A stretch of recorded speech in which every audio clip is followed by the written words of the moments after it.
আপনার আমার খামারের মহান মূল্যবান সম্পদ হচ্ছে একটি বাছুর গরু। একটি বাছুর গরু হচ্ছে একটি খামারের ভবিষ্যৎ। তাকে আমরা বাঁচিয়ে রাখতে হলে তাকে আমরা পর্যাপ্ত পরিমাণ কাঁচা ঘাস এবং দুধ খাওয়াবো। পাশাপাশি এই যে দেখেন ভুসি খাওয়াইতেছি, যেগুলো গরুকে আপনার সুস্থ রাখতে এবং কি অনেক রোগ জীবাণুর হাত থেকে আপনার একটা বাছুরকে সুস্থ সবল করে তোলে। তার জন্যই বলবো প্রতিটা খামারি ভাইকে আপনার খামারের মহান মূল্যবান সম্পদটি আপনি কখনো নষ্ট করবেন না। এইটাই হচ্ছে প্রতিটা খামারির ভবিষ্যৎ। কারণ এখান থেকে যদি আপনি বেশি দুধ দহন করেন তখন কিন্তু আপনি এই বাছুর থেকে আপনি ভালো একটি প্রোডাকশন পাবেন না।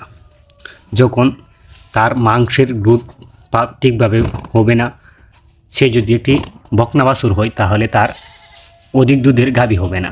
তার জন্যই বলবো যে আপনি তাকে পর্যাপ্ত পরিমাণ দুধ খাওয়ান এবং কি পাশাপাশি তাকে আপনি ন্যাচারাল খাবার দেন। এই যে দিচ্ছি দেখেন মোটা ভুসি, দেখেন তাকে মোটা ভুসি দিচ্ছি, সে কত সুন্দর করে আমার মোটা ভুসিগুলো খাইতেছে। ঠিক আছে, তাকে এর আগে দিছিলাম এই যে কাঁচা ঘাস, এই যে কাঁচা ঘাসও দিয়েছিলাম এর আগে। হ্যাঁ, সে কিন্তু এগুলো আমি সবসময় সামনে দিয়ে রাখি।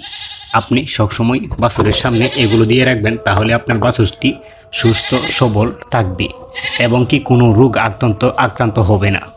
আমার প্রতিটা খামারি ভাইকে বলবো আপনার সম্পদটি আপনি নিজের হাতে নষ্ট করবেন না। অনেক খামারি ভাই আছে বেশি দুধ দহন করে একটি গাভী থেকে, যখন গাভী থেকে বেশি দুধ দহন করে তখন কিন্তু একটি বাছুরে বেশি পরিমাণ দুধ না পাওয়ার কারণে রোগে আক্রান্ত হয়ে পড়ে এবং কি দিনে দিনে আপনার বাছুরটি দুর্বল হয়ে যায়। ভবিষ্যতে এই বাছুরটি দিয়ে কোনো খামারি ভাই ভালো একটা প্রোডাকশন পায় না মাংসের, এবং কি যদি গাভী হয় তাহলে গাভীর একটি ভালো একটি প্রোডাকশন পায় না। 1 লিটার দুধের দাম 60 টাকা। আমরা 60 টাকার যদি একটি বাছুরকে আমরা পর্যাপ্ত পরিমাণ দুধ খাওয়াই, ঠিক আছে, যে 60 টাকা দিয়ে আমরা এখন দুধটা মানুষের কাছে বিক্রি করতেছি, সেই 60 টাকার দুধ যদি আমাদের বাছুরটা খাই তাহলে সে মানে তার স্বাস্থ্য ভালো থাকবে, তাকে কোনো রোগে আক্রমণ করতে পারবে না। ঠিক আছে, সে মানে আপনার 1 বছরেই আপনি 2 বছরে যে একটা গ্রোথ পাওয়ার কথা ছিল তার কাছ থেকে 1 বছরে পাবেন। দেখেন আমার বাছুরটি, সে সারাদিন আমার বাড়ির ভিতরে মানে সে ঘোরাফেরা করবে। ঠিক আছে, তাকে পর্যাপ্ত পরিমাণ জায়গা দিতে হবে, চারণ ভূমি দিতে হবে, সে যেন ঘুরতে পারে আলো বাতাসে। তখন একটা বাছুর থেকে আমরা ভালো কিছু আশা করতে পারবো এবং কি আপনার খামারের ভবিষ্যৎটা আপনি নিজের হাতে কখনো নষ্ট করার চেষ্টা করবেন না। ঠিক আছে, আমরা 60 টাকা কেজি দুধের আশায় করে আমরা বেশি দুধ কিনায়া লাস্টে বলা বাছুরও দুধ পায় না। এটি আমি অনেক জায়গায় দেখছি। আপনি যদি দুধ দহন করেন তাহলে আপনি চেষ্টা করবেন একটু বেশি করে দুধ রাখার, যাতে বাছুরটা মানে পাতলা পায়খানা যেন না করে এরকমভাবে দুধটা রাখবেন। ঠিক আছে, আর যদি আপনি দুধটা আপনি মাইফা খাওয়াইতারেন, ঠিক আছে, ওজন করে খাওয়াইতারেন, তাহলে তো বডি অনুযায়ী যদি ওজন করে খাওয়ান সবচেয়ে ভালো হয়। ঠিক আছে, তাহলে আপনার একটি পারফেক্ট দুধ পাইবে। ঠিক আছে, পরিপূর্ণতা দুধ পাবে একটি বাছুর। আমাদের অধিকাংশ খামারি হ্যাঁ অতি লোভের আশায় হ্যাঁ আমরা এই গরুগুলো আমরা নিজের হাতে নষ্ট করি। খামারি ভাই, আজকে অতি লোভ করবেন, ঠিক আছে, কালকে আপনার খামারে দুর্গতি নেমে আসবে। তার জন্যই আপনি আপনার খামারটি নিজের হাতে ধ্বংস করবেন না। ঠিক আছে, আপনি আজকে একটু বেশি দুধের আশায়, একটু কয়েকটা টাকার আশায় হয়তো আপনি একটি বাছুর গরুকে কষ্ট দেবেন না। ঠিক আছে, একটি বাছুর আপনি তার কাছ থেকে আপনি কিন্তু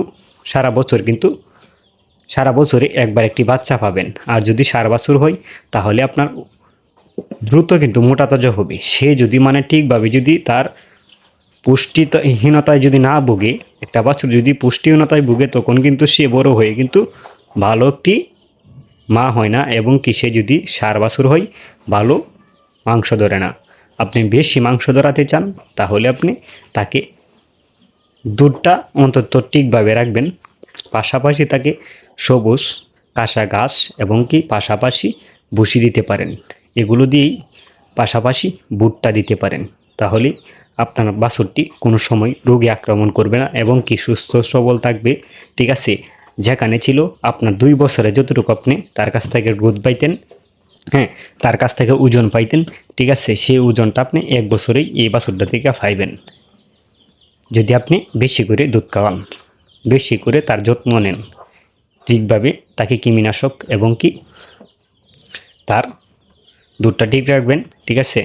আপনি এখান থেকে আপনার মানে খামারটা পরিচালনা হয়, ঠিক আছে। একটা বাছুর হচ্ছে আপনার খামারের সম্বল, ঠিক আছে। একটা বাছুর যদি আপনি টিকাতে পারেন তাহলে আপনার খামারটা সামনে আগিয়ে যাবে, ঠিক আছে, আগুয়ে যাবে। আর আপনি নিজের হাতে কিন্তু আপনি আপনার খামারটি পিছাইতে পারেন। হ্যাঁ, আমার ভিডিওতে অনেক ভুলবাদ্য হইতে দেখবেন, ঠিক আছে। যারা আমার চ্যানেলটি এখনও সাবস্ক্রাইব করেন নাই, সাবস্ক্রাইব করে পাশে থাকুন, কারণ নিত্য নতুন ভিডিও আপনাদের সামনে নিয়ে আসবো ইনশাআল্লাহ। সবাই সুস্থ থাকুন, ভালো থাকুন। আসসালামু আলাইকুম।